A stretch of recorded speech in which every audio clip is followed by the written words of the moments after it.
Hello，大家好，又係阿恒同你講嘅時候。咁今日呢條片呢，就承接住琴日我所講嘅嘢。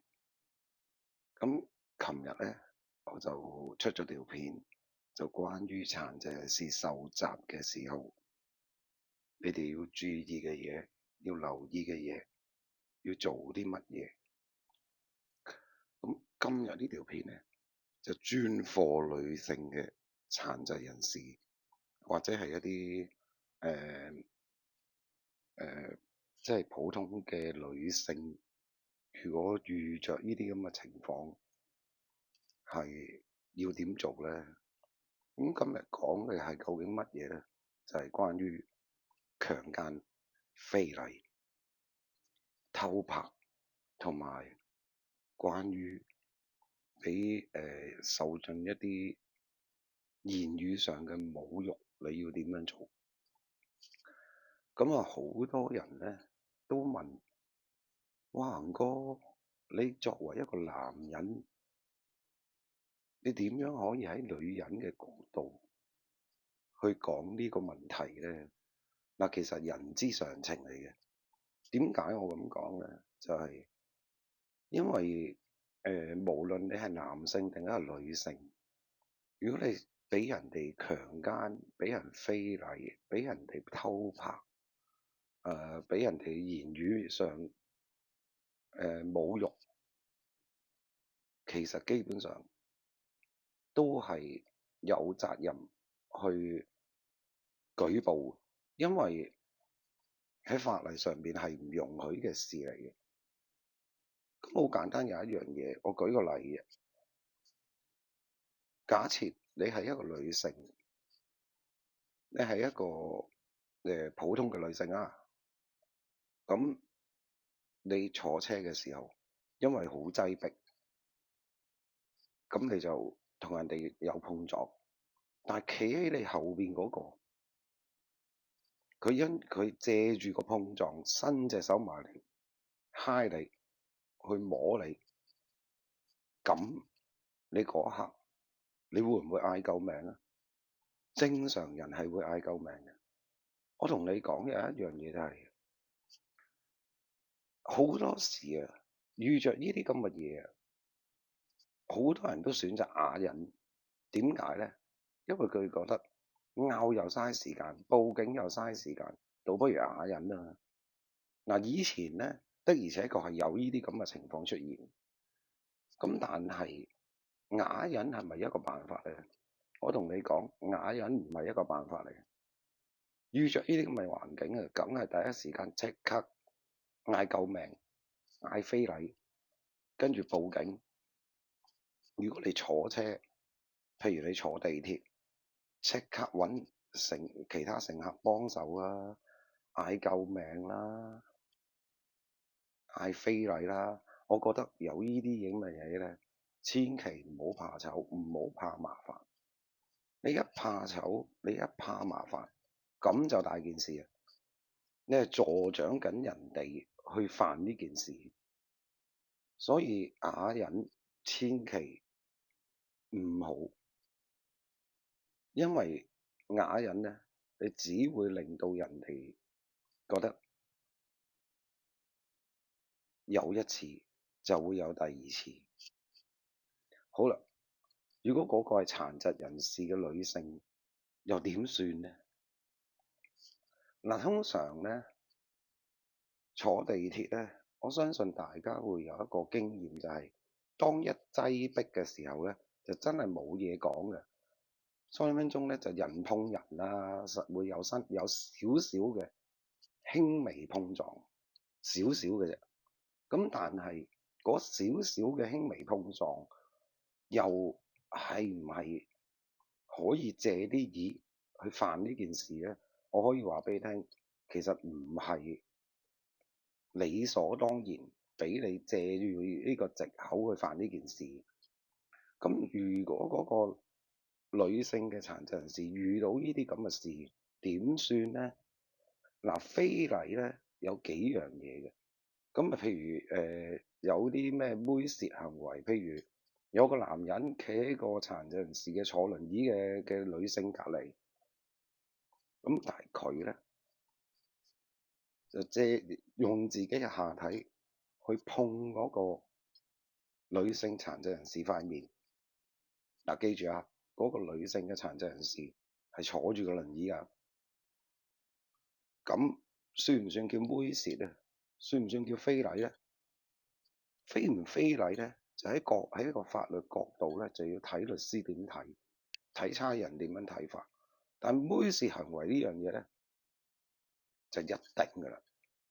所以咧，法律上邊都係屬於犯法嘅，係可以舉報嘅。我想講嘅一樣嘢，女性殘疾人士如果真係遇着呢咁嘅環境，係要立即嗌救命、報警。但係嗰一刻你唔應該驚，因為你一驚咧，就好多嘢都方寸大亂。所以保持鎮定，嗌救命，跟住就索性去進行舉報嘅動作。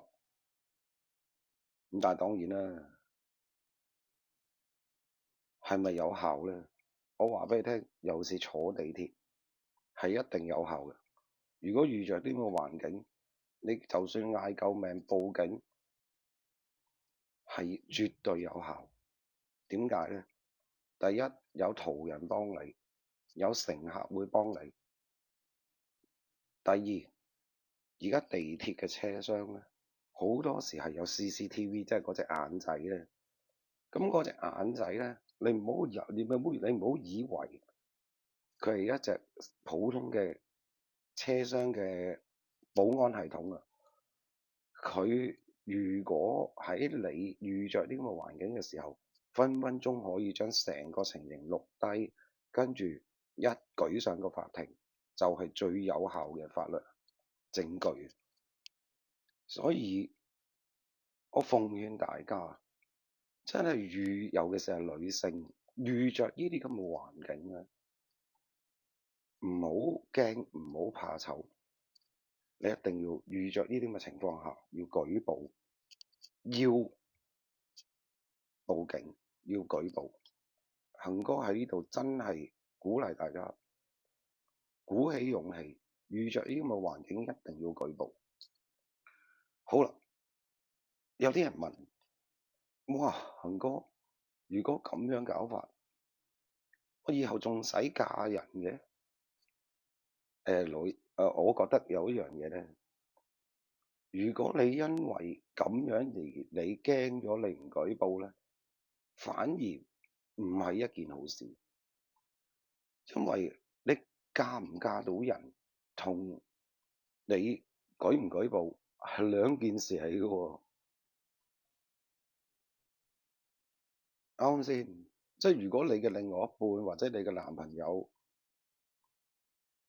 唔體諒你，唔讚你啊，鼓起咗呢個勇氣去舉報呢件事，反而仲覺得你唔應該嫁出去，你冇資格做佢老婆，咁我覺得呢個男人都幾冇法律常識嘅啲人，即係幾冇知識嘅，同埋佢都真係冇乜咁嘅資格去做你男朋友嘅。好啦，有啲人可能問，咦？咁我哋應該要點樣去舉報，個過程係點咧？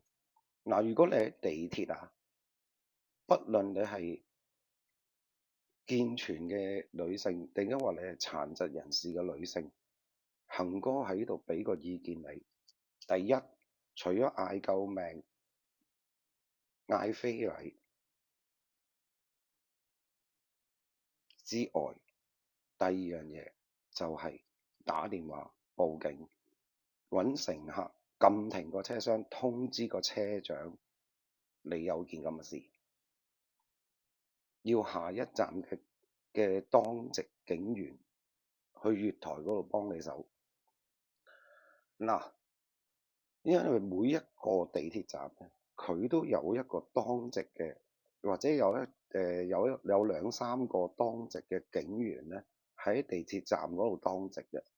咁係預防地鐵裏邊有啲乜嘢事故啊，有啲咩罪案發生。咁所以如果有乘客幫你撳停架車，通知車長有件咁嘅事，而個車長咧就會通知下一個站嘅職員，叫派嗰個站嘅當值警員去等你架車嚟，跟住然之後就會上車廂去處理件事。好啦，咁你哋要注意啲乜嘢咧？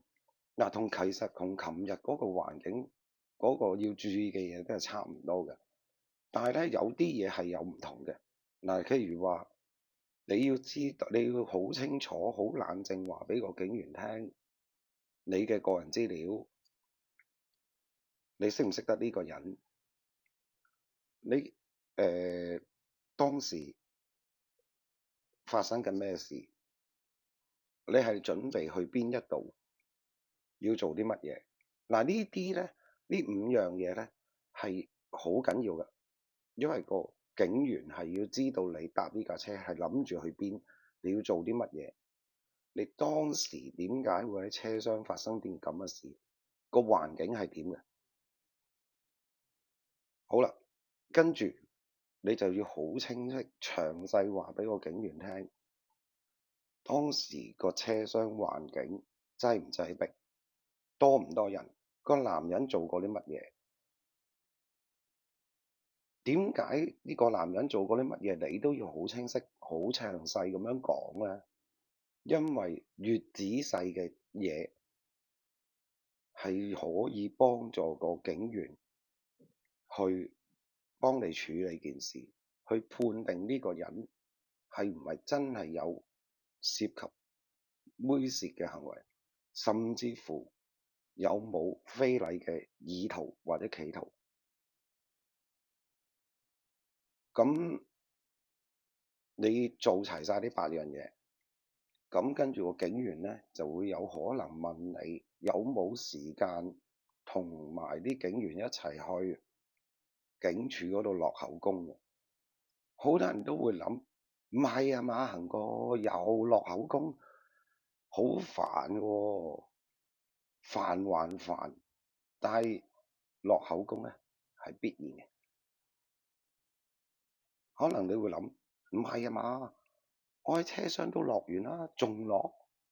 你喺車廂對住個警員講嗰番説話，講嘅口供係好簡單嘅口供嚟，但你喺警署落嗰份口供就係好詳細嘅口供，所以基本上警署落嗰份口供係你最後嘅口供，你係必須詳細敘述當時你發生嘅事，你準備去邊度？你係幾點鐘由邊度搭呢班車去你嘅目的地？當時嘅車廂發生緊乜嘢事？呢個人你識唔識嘅？呢一紮嘢係可以令到警方好順利咁樣幫你處理成個過程個案件。好啦，咁有啲人可能諗，唉，喺個車廂度咁樣搞法，以後真係唔使出街咯。我覺得又唔應該咁諗，因為如果你覺得你喺車廂度發生件咁嘅事，就搞到你以後唔使出街嘅喎，咁我相信咧係冇得避嘅，因為你冇可能唔出街噶嘛，返工你又要出街，你食飯又要出街，你見親戚又要出街，可能你會諗，叫個親戚嚟我屋企咪得，但係你都會送佢落樓噶嘛，你都要去買餸噶嘛，係咪？你都要買你嘅家庭用品噶嘛。咁有啲家庭用品可能網上面冇得買嘅，你要落街去超級市場噶嘛，咁你都係要出街。所以有啲嘢咧冇得避。咁所以你任何遇着呢啲咁嘅環境情況下，係必須鼓起勇氣去協助警方破案，協助警方去處理呢件事，鼓起你嘅勇氣去舉報呢啲人，因為非禮、強姦、偷拍，甚至乎有猥褻行為，呢啲係香港而家嘅政府絕不容許，尤其是係女性。嗱，喺香港咧，女性喺地位上已經係同男人平等㗎啦。咁尤其是係香港政府而家咧有立例係保護女性嘅，所以呢四樣嘢係絕對唔容許嘅。咁可能有啲人諗，咦，恒哥，咁如果嗰個人舉起部手機，我懷疑佢偷拍我，我可唔可以報警啊？嗱，你要首先搞清楚當時嗰個人係咪真係偷拍你？我可以話俾你聽，有機會嗰個人唔一定真係偷拍緊你，佢可能真係碌緊個手機，或者個角度令到你有懷疑佢偷拍。但係有啲人可能真係偷拍緊你，但係佢事後俾你問一問，佢刪咗條片，你又冇證據，咁點算？咁啊，香港而家啲警察咧有嗰啲叫做科技組嘅，佢 check 一 check 嗰個人嗰部手機咧，就知道發生咩事嘅，究竟佢有冇偷拍你嘅？咁所以真係奉勸大家，搭地鐵搭巴士都好，千祈唔好立亂掛住淨係碌自己部手機，你都要留意下當時嘅環境。咁可能有啲人諗，咦，恒哥，咁你成日出街拍嘢，會唔會啲人都話你偷拍咧？嗱，呢樣嘢好緊要，我拍片就一定要真係俾人知道你係真係拍緊片，但係唔涉及任何犯罪成分。點解咧？拍片啊，係絕對要好清晰俾人知道你真係拍緊片嘅，因為我有講嘢嘛。但係如果有啲人佢係借住拍片嘅工具，例如手提電話、自拍棍，走去拍人哋裙底，咁咧就肯定犯罪，而且仲係好清晰俾人見到添。咁所以咧，恒哥拍片咧就永遠個角度都係喺上邊攬咁樣拿住支棍嘅，就唔會係咁樣向下拿住支棍。因為如果你喺向下拿住支棍，或者你對住嗰個位置對到準，喐都唔喐，係人都知你拍緊偷拍緊啦，係咪先？但係恒哥拍片唔係嘅，係周圍喐嘅，成日都咁，所以咧係有分別嘅，即係有啲嘢就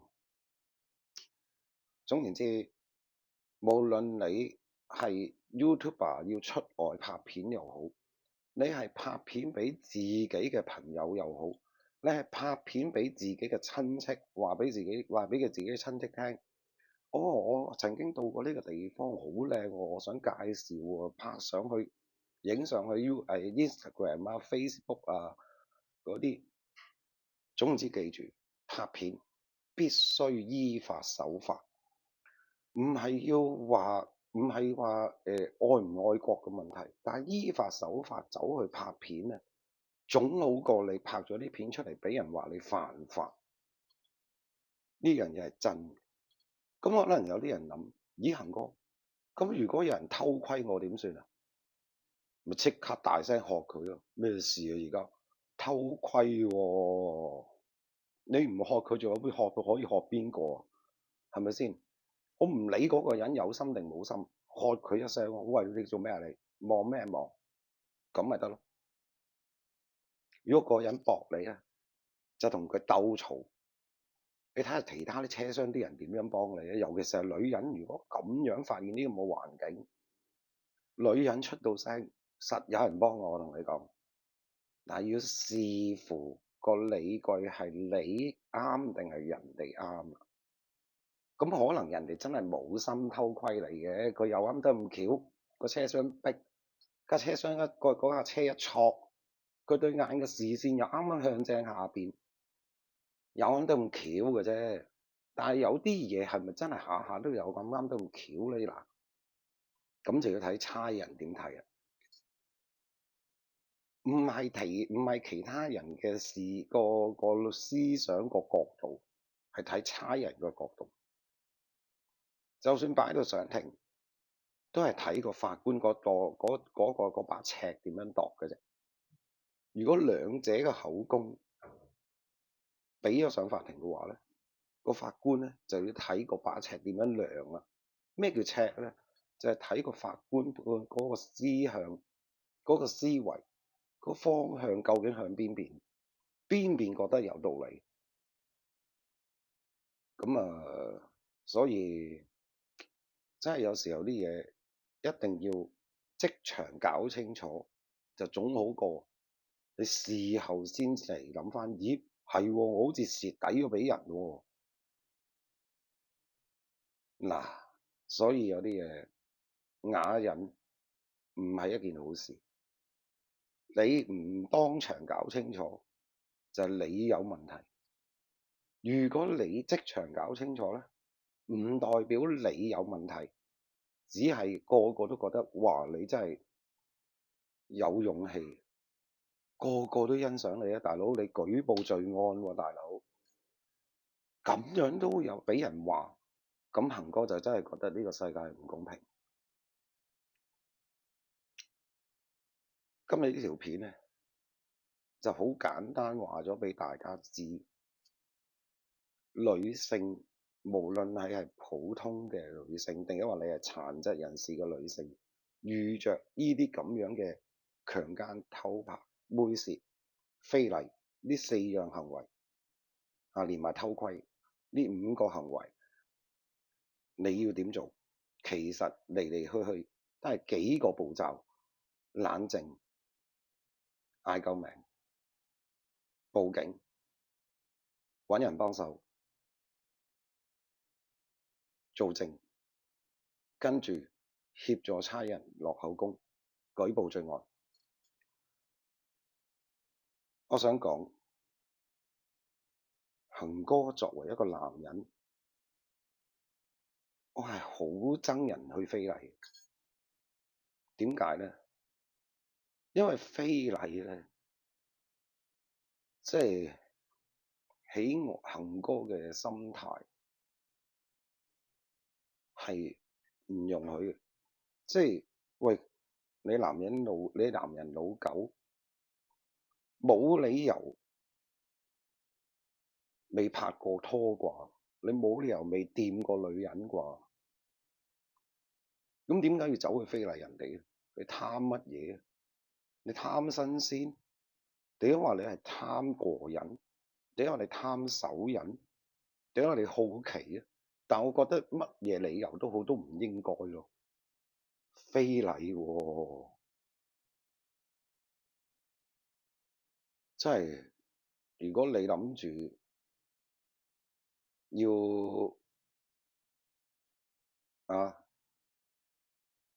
損失你自己嘅人身自由，你寧願走去坐監，你都諗住想去犯法嘅話，咁你自己閣下諗，你嘅後果係乜嘢？咁恒哥喺呢度真係要鼓勵女性，遇着呢啲咁嘅環境，必須冷靜處理，舉報呢啲罪案。咁恒哥下一條片咧就嚟緊，就係去長洲。咁如果有興趣嘅話咧，就記得 follow 我個 Insta 呢個 YouTube channel 啦，記得分享留言話俾我知你嘅意見，甚至乎係你有咩嘢好嘅提議都可以喺留言嗰度話我知，同埋記得撳定個鐘仔。咁咧，恒哥第時出嘅片咧，你就會完全都收到晒個通知㗎。好，呢條片就去到呢度。恒哥臨結尾最後一句，任何對女性唔尊重、侮辱性嘅行為，甚至說話，係絕對喺香港社會各界都不容許發生嘅事。咁希望各位女士、各位女生啊，鼓起你嘅勇氣，遇着呢啲咁嘅事，唔好怕醜，一定要舉報罪案，保護自己。恒哥下一條片去長洲再見，拜拜。